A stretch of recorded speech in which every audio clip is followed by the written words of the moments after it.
মার্কিন president Donald Trump ও ভারতের প্রধানমন্ত্রী নরেন্দ্র মোদীর সম্পর্ক একসময় অনেকেরই হিংসের কারণ ছিল, কিন্তু সময়ের পরিক্রমায় সেই সম্পর্ক এখন তলানিতে গিয়ে ঠেকেছে।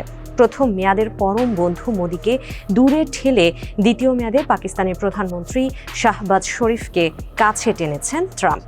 সম্পর্ক ভাঙা গড়ার এই খেলায় হেরে গেছেন মোদী। শাহবাজ শরীফ এখন এতটাই আস্থাভাজন যে ইরান যুদ্ধের ফয়সালার ভারও তার কাঁধেই ন্যস্ত করেছেন ট্রাম্প।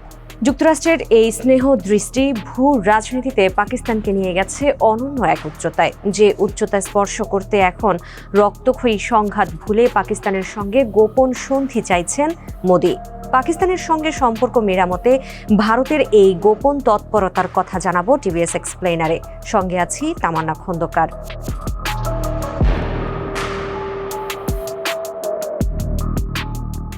এক বছর আগের কথা, কাশ্মীরের পাহেলগামে ২৬ পর্যটক নিহতের ঘটনায় গত বছরের মে মাসে সংঘাতে জড়ায় ভারত পাকিস্তান। ৪ দিন পর সেই যুদ্ধ থামে। যুদ্ধবিরতির কৃতিত্ব মার্কিন প্রেসিডেন্ট ডোনাল্ড ট্রাম্পকে দেয় ইসলামাবাদ। বিপরীতে ট্রাম্পের ভূমিকা অস্বীকার করে নয়াদিল্লি। শুল্ক ইস্যুতে আগেই মোদির উপর ক্ষুব্ধ ট্রাম্পের ক্ষোভ আরও বাড়ে, যার মাসুল গত এক বছরে নানাভাবে গুনতে হয়েছে ভারতকে। বিপরীতে শুল্ক ছাড় সহ আন্তর্জাতিক কূটনীতিতে নিজেদের অবস্থান শক্ত করেছে পাকিস্তান। প্রেসিডেন্ট ট্রাম্প একাধিকবার প্রকাশ্যে শাহবাজ শরীফ ও পাকিস্তানের সেনাপ্রধান আসিম মুনিরের প্রশংসা করেছেন, যা পাকিস্তানের সঙ্গে বৈরিতা ভুলে সম্পর্ক স্বাভাবিক করতে ভারতকে ভাবতে বাধ্য করছে। এই ব্যাপারে যুক্তরাষ্ট্রের জর্জ টাউন বিশ্ববিদ্যালয়ের অধ্যাপক ইরফান নুর উদ্দিন বলেন, আগে যুক্তরাষ্ট্রের কাছে ভারতের অবস্থান ছিল সবচেয়ে শক্তিশালী। এখন পরিস্থিতি উল্টে গেছে। পাকিস্তান আবারও যুক্তরাষ্ট্রের আস্থা ফিরে পেয়েছে। আগে ভারত সহজেই পাকিস্তানকে এড়িয়ে চলতে পারত, এখন সেটা আর এত সহজ নয়।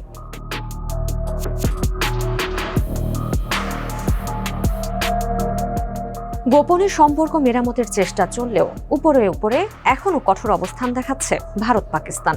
জয়ী হিসেবে যুদ্ধের বছর পূর্তি উদযাপন করেছে দু দেশই। ভারতের প্রধানমন্ত্রীর ভাষ্য, সন্ত্রাস আর আলোচনা একসঙ্গে চলতে পারে না।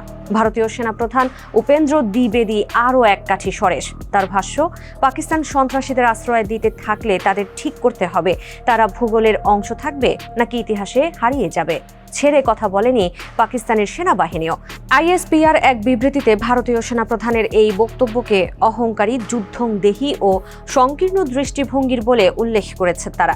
সেই সঙ্গে বলেছে, একটি পারমাণবিক শক্তিধর দেশকে মানচিত্র থেকে মুছে ফেলার হুমকি কোনো কৌশলগত বার্তা নয়, বরং বুদ্ধিবৃত্তিক দেউলিয়াত্বের প্রকাশ। এছাড়া পাল্টা হামলার হুমকি দিয়েছে পাকিস্তান। উপরে উপরে যখন আগ্রাসী অবস্থান, তখন ভেতরে চলছে ভিন্ন কিছু।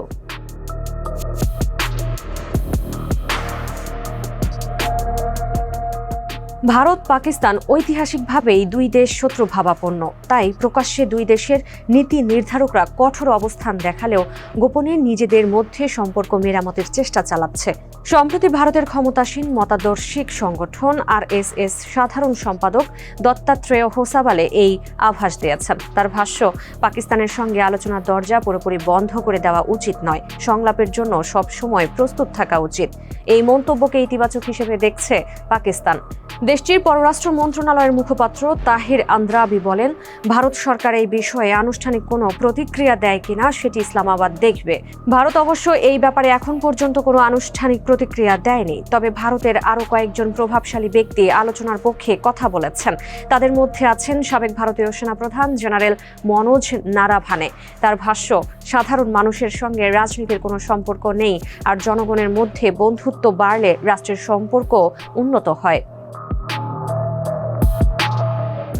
এসব মন্তব্য হুট করে দেওয়া হচ্ছে না, পেছনে কারণ আছে তা মনে করিয়ে দিয়েছেন অধ্যাপক ইরফান।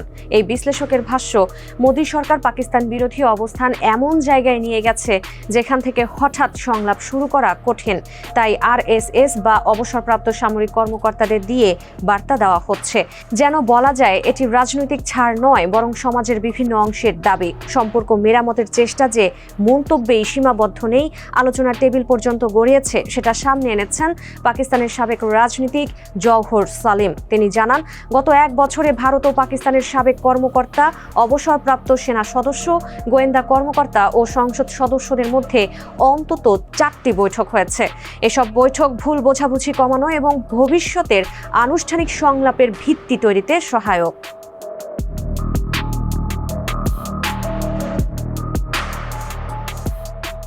গোপনে সম্পর্ক মেরামতের চেষ্টা চললেও এখনো বেশ কিছু ইস্যুতে দুদেশের মধ্যে বিরোধ রয়ে গেছে। সিন্ধু পানি বন্টন নিয়ে দুদেশের মধ্যে বিরোধ চলছে। তাছাড়া ভারতের এই হঠাৎ বন্ধুত্ব সুলভ আচরণকে বাড়তি গুরুত্ব দিতে নারাজ পাকিস্তানের সাবেক সামরিক কর্মকর্তা তারিক রশিদ খান। তার মতে, ভারতের এসব ইঙ্গিতকে অতিরিক্ত গুরুত্ব দেওয়ার সুযোগ নেই।